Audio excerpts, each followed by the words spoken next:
자, 첫 번째 세션은 2025년 하반기 IPO 시장 전망이라는 주제로 성주환 미래에셋증권 전문님께서 발표해 주시겠습니다. 전문님께서는 단상 위로 올라와 주시기 바라겠고요.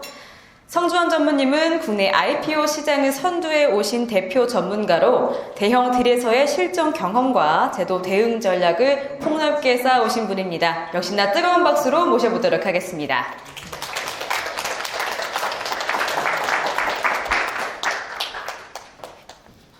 사실 우리나라 주식시장에 참여하고 있는 여러 관계자들 중에서 IPO랑 관련된 분들이 많지는 않은데, 그래도 또 일반 투자자들의 관심도가 굉장히 많은 분야라서 그 딜 사이트에서 특별히 좀 IPO 시장 전망을 말씀하신 것 같아가지고요. 일단 뭐 약소하지만 저희가 준비한 자료를 발표하겠습니다.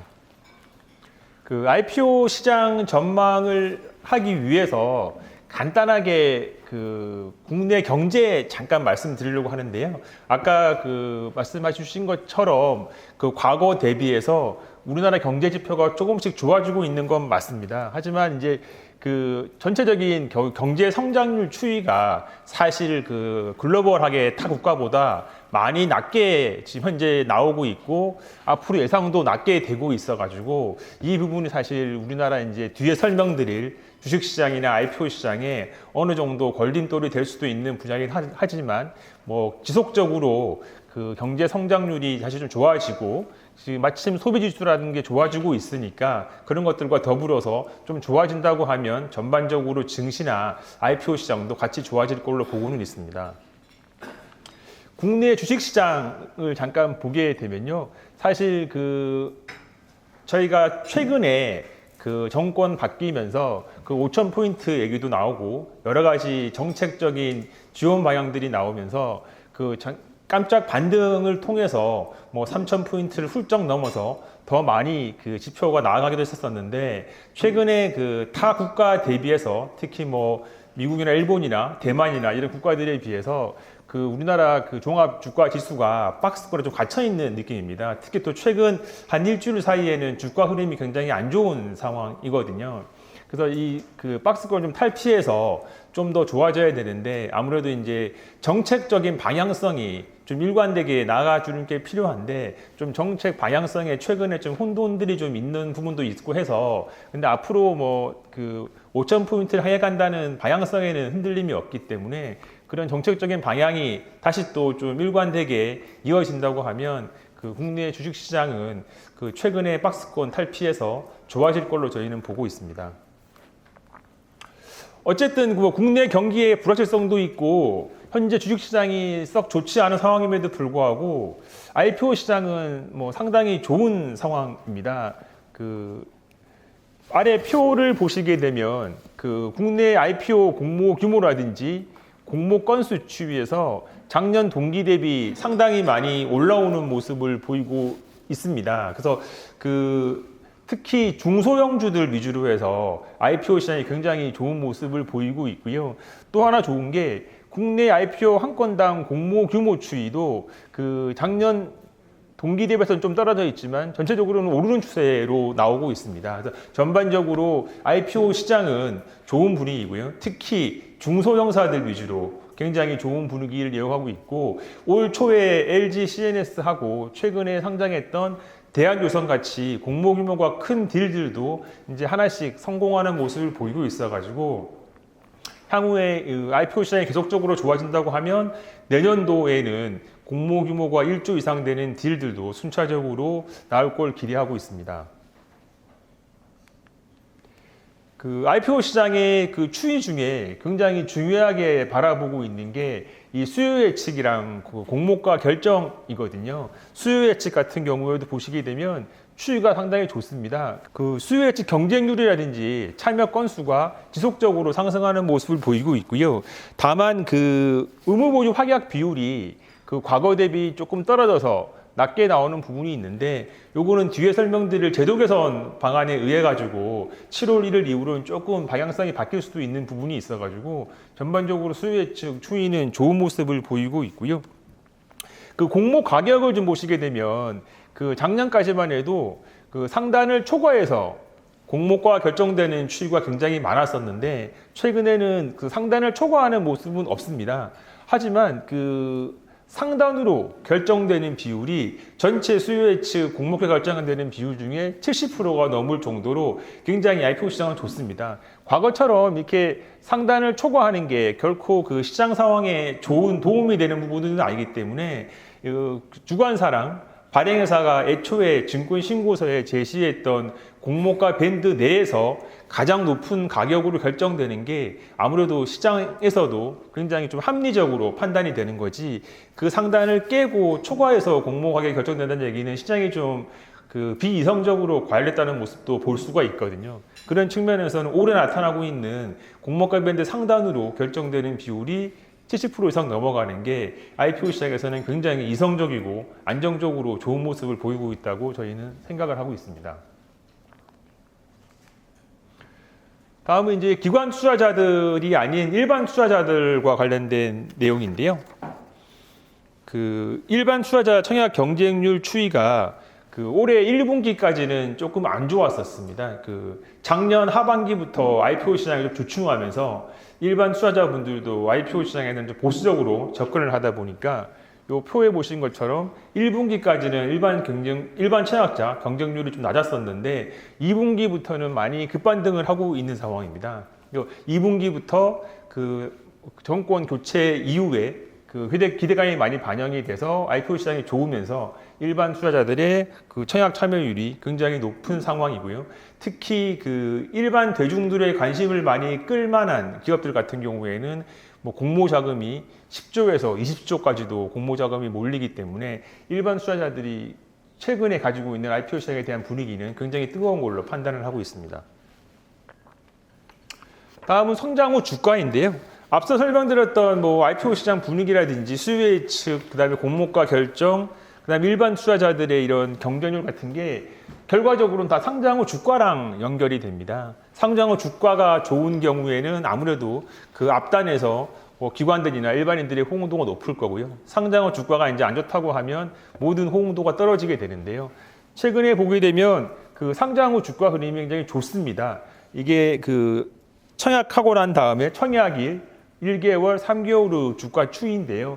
두 세 개 다 주가가 올라가고 있습니다. 다만 하나 아쉬운 게 상장 첫날 주가 상승률 대비해서 1개월, 특히 3개월에 가게 되면 상당히 많이 그 상승률이 떨어져 있다는 부분인데요. 사실 조금 더 저희가 기대하는 바는 상장 첫날부터 해서 뭐 3개월, 6개월 가면서 꾸준하게 지속적으로 주가가 올라가는 부분들을 많이 기대하고 있는데 최근에 뭐 IPO 시장에 워낙 또 관심도가 많고 특히 기관들도 기관들이지만 일반 투자자들의 참여도가 워낙 높게 형성되다 보니까 주가 흐름에서는 시간이 갈수록 아무래도 일반인들은 그 장기 보유보다는 단기적인 보유 성향에 관한 투자자들이시다 보니까 그 시간이 지나면 지날수록 주가가 좀 떨어지는 그런 모습들이 좀 나오고 있는데 이런 부분들도 아마 그 7월 1일 이후로 개정되는 그 의무 확약 그 부분에 따라 가지고는 조금 더는 나아지지 않을까 하는 기대를 하고 있습니다. 어쨌든 그 상장 후 주가 흐름 자체가 뭐 상장일 또는 상장하고 한 달 동안은 굉장히 좋기 때문에 이걸로 힘입어서 IPO 시장은 지속적으로 좋을 걸로 저희는 판단을 하고 있습니다. 다음은 한국거래소의 심사 기준인데요. 우리나라 IPO 시장을 이렇게 지탱하고 있는 큰 축이 그 발행사랑 이제 그 주관사이겠지만 또 하나 중요한 게 이제 한국거래소랑 금융감독원인데요. 사실 이제 그 한국거래소에서는 실질적으로 회사에 대한 실질 심사를 하다 보니까 그 우리나라 IPO 시장의 그 연간 그 상장 건수라든지 그런 것들에 굉장히 많이 영향을 미치고 있습니다. 그래서 한국거래소의 심사 규제를 좀 말씀드리려고 하는데요. 그 두 가지입니다. 그 심사 기간은 굉장히 좀 짧게, 그러니까 발행사를 위해서 거래소에서 과거에 좀 길게 하던 심사 기간을 굉장히 짧게 해주시고 있고요.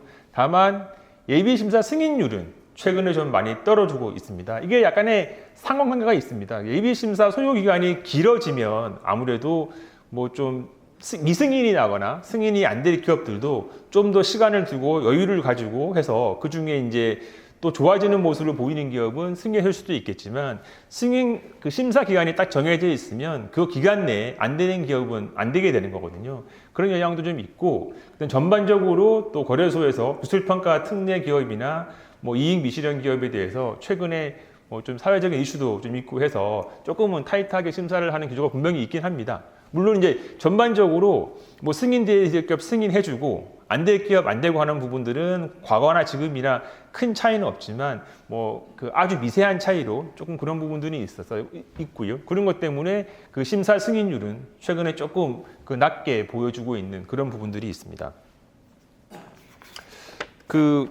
결론적으로 그 하반기하고 그 하반기 이후에 그 IPO 시장의 좀 흐름을 정리를 해보면요. 어쨌든 올 초에는 그 주식시장도 굉장히 변동성이 컸고 해서 그 IPO 시장도 굉장히 선별적으로 잘 되는 기업은 잘 되고 잘 안 되는 기업들은 안 되고 상장어 주가도 마찬가지로 그런 흐름이었었는데요. 그 올해 중반을 지나면서 IPO 시장이 굉장히 안정적인 상승 흐름을 탔기 때문에 IPO 시장은 강한 모습을 보이고 있고요.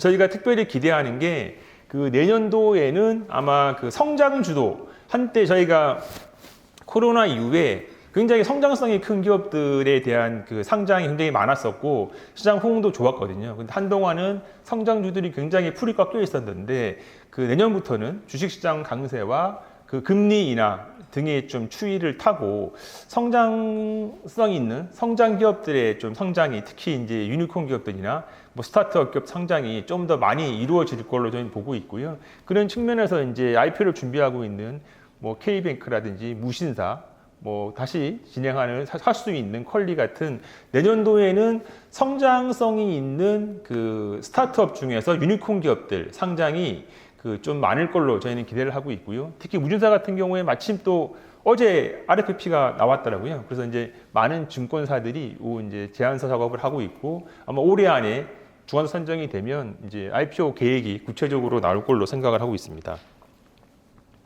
하나만 더 말씀드리면 내년도에 이제 성장성 있는 기업들이 많이 상장을 할 텐데 과거랑 하나 다른 게 과거에는 이익단에 대한 그 고려 없이 매출 성장성만 가지고 기업을 판단했다고 하면 아마 내년도부터 올 그 성장성 있는 기업들의 IPO는 이익이 기반이 되면서 매출이 성장하는 기업들에 대한 아마 그 분위기가 강할 겁니다. 그래서 어느 정도 그 이익이 충분히 뭐 굉장히 이익이 많이 나지는 않겠지만 그 이익 부분들이 가시화되고 이익 부분들에 대한 예상이 가능한 그런 성장 기업들이 내년도부터는 아주 많이 상장될 걸로 저희는 생각을 하고 있습니다. 다음 간단하게 하반기 제도 개선 사항만 몇 가지 말씀을 드리고 그 마무리하려고 하는데요.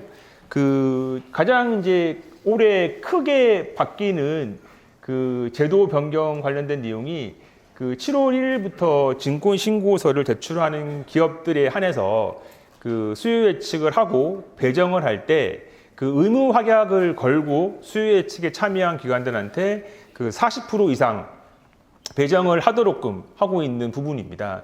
물론 올해 말까지는 40%가 아니라 30%만 배정을 하면 되는데 내년부터는 이제 원 법안 취지대로 40% 이상 배정을 해야 되는데요. 좀 자세히 설명을 드리면 그 수요 예측을 하고 배정을 하게 되면 저희가 요 표에 있는데요. 일반적으로 이제 예를 들어서 100만 주를 공모를 한다고 하면 실질적으로 이제 개인들 일반 청약자들한테 한 25만 주 정도를 배정을 하고요. 25%. 나머지를 우리 사주조합의 10% 그리고 그 기관들 중에서 하이힐드나 뭐 코스닥 벤처펀드처럼 그 우대 배정을 받는 기관들이 있습니다. 그 기관들을 빼고 나면 한 60% 여기다가 뭐 우리 사주조합 실권 단계 들어온다고 하면 좀 늘어날 텐데 한 60%에서 한 65% 정도 되는 기관 물량들이 이제 그 수요 예측을 통해 배정이 되는데 이 기관 물량들 중에서 그 의무 확약을 걸고 들어온 친구들한테 그 40% 이상 배정을 하지 않으면 그 주관사가 그 전체 공모 물량의 1%를 의무 인수를 해야 되는 그 의무가 생기기 때문에 그만큼 이제 그 의무 보호 확약을 많이 건 기관들을 그 유치하려고 노력을 할 거고 주관사에서 그리고 그 의무 확약을 건 기관들한테 많이 배정을 하려고 할 겁니다. 그러다 보면 아무래도 상장 이후에 그 의무 확약이 걸리는 비율이 높고 따라서 유통 비율이 좀 낮아지기 때문에 아무래도 상장 후 주가 흐름에는 조금 도움이 되지 않을까라는 생각을 하고 있는데, 실질적으로 이 감독 당국에서 이 제도를 만들 때 생각했던 게, 제가 알기로는 그 상장 후에 주가 플러스 공모가의 좀 하향 안정화 측면도 있는데, 공모가의 하향 안정화 측면에서는 과연 요게 그 어느 정도 작동할지는 한번 그 올해 하반기 동안 한번 딜을 좀 진행을 해봐야지만 알 것 같습니다. 이런 부분 때문에 발행사랑 주관사가 원활하게 가격을 내리는 협의가 가능할지는 좀 더 실제적으로 좀 일이 진행되어 봐야지 알 수 있을 거로 생각을 하고 있습니다. 그리고 또 하나가 아까 말씀드렸던 요 내용 중에 의무적으로 저희가 우대 배정을 해야 되는 코스닥 벤처펀드나 하이힐드 펀드가 있는데요. 이 친구들도 과거에는 7월 1일 이전에는 그냥 수요 예측에 참여하면 무조건 저희가 의무적으로 배정을 해야 되는데, 이제 이 친구들도 의무 확약을 최소한 15일 이상 걸지 않으면 그 배정을 그 우선적으로 받지 못하게 바뀌었습니다. 그래서 이제 사실은 기관 투자자들 같은 경우에, 앞단에 있는 일반 기관 투자자들 같은 경우에는 굳이 의무 확약을 걸든 안 걸든 본인들의 뭐 의사에 중요한 건 아니고 주관사가 1% 의무수를 책임지는 부분이니까. 근데 이제 코스닥 벤처펀드나 하이힐드 펀드 같은 경우에는 과거에 받던 우대 배정을 계속 받으려면 반드시 의무 확약을 걸어야 됩니다. 근데 이게 우대 배정을 받는 거랑 안 받는 거랑 배정 수가 굉장히 차이가 많이 나거든요. 그래서 최근에 이제 이런 우대 물량을 받는 그 펀드들 같은 경우에는 의무 확약 관련해서 많은 고심들을 하고 있고, 뭐 어쩔 수 없이 의무 확약을 많이 걸어서 들어오려고 하는 그런 분위기는 좀 감지는 되고 있는 그런 상황입니다. 그리고 이렇게 의무 확약 관련해서 제도를 개정하면서 또 하나 의무 확약을 이제 뭐 걸었다가 상장 후에 위반하고 팔아버리는 기관도 분명히 있을 수 있거든요. 그런 것들에 대한 조치도 좀 했습니다. 그래서 그런 부분들에 대해서도 그 제재를 되게 강화했거든요. 그래서 과거에는 그 상장 당일 의무 보유 확약 위반을 할 때 그 제한 기간을 과거보다 50% 이상 가중해서 그 제한 기간을 주게 됐고요. 그다음에 수요 예측 참여 요건 위반 시 제재 기준을, 원래 이제 수요 예측을 하게 되면 보통 경쟁률이 뭐 적게는 몇백 대 1, 많게는 뭐 과거에는 뭐 1000대 1, 2000대 1도 나왔었거든요. 그럼 실제로 배정받는 금액은 신청 금액 대비해서 굉장히 줄어들게 되거든요. 그래서 이게 제재 기준이 좀 낮았다고 볼 수 있는데, 지금은 배정 금액이 아니라 신청 금액으로 하기 때문에 만약에 뭐 경쟁률 한 500대 1 감안해 가지고 들어온 기관들이 그 얼마 배정받지 못했다고 해서 위반을 할 경우에는 신청 금액으로 기준으로 해서 제재를 받게 되기 때문에 굉장히 좀 더 강화된 그런 제재라고 볼 수 있습니다. 그래서 전체적으로 그 의무 확약 관련된 내용은 그 올해 하반기부터는 좀 많이 강화됐다고 보시면 될 것 같습니다. 수요 예측 특 참여 자격 개선인데요. 요거는 이제 올해 7월 1일부터 바뀐 건 아니고 올 초부터 좀 바뀐 내용인데요. 항상 그 우리나라 수요 예측에 참여하는 기관들 수가 지금 보면은 한 2,500개까지도 늘어났거든요.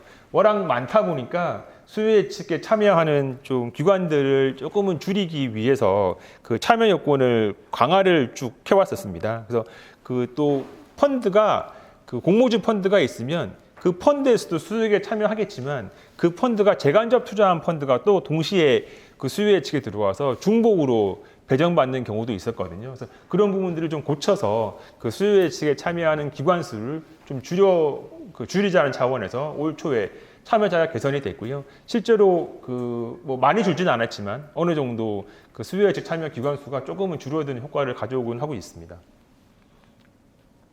다음은 그 코스닥 상장 심사 그 프로세스 개선 사항인데요. 아까 제가 코스닥 상장 심사 승인율이 조금 떨어졌다고 했는데, 이제 이런 부분들도 전반적인 영향을 미치고 있습니다. 그 저희 작년부터 해서 기술평가 특례 기업들의 추정치 관련돼서 이슈들이 많았어가지고 그런 그 거래소의 승인 이후에 또 상장하기 전까지 뭐 영업 실적이라든지 이런 것들 투자사에 대해서 계획을 뭐 제출을 하고, 그다음에 추정 시나리오도 저희들이 증권 신고서에 하나만 넣는 게 아니라 뭐 베스트 케이스, 노멀 케이스, 월스트 케이스로 해서 넣고 거래소에서도 이 세 가지 케이스를 다 심사를 하고 있습니다. 이런 식으로 해서 그 상장 심사 그 프로세스는 많이 강화가 되고 있고요.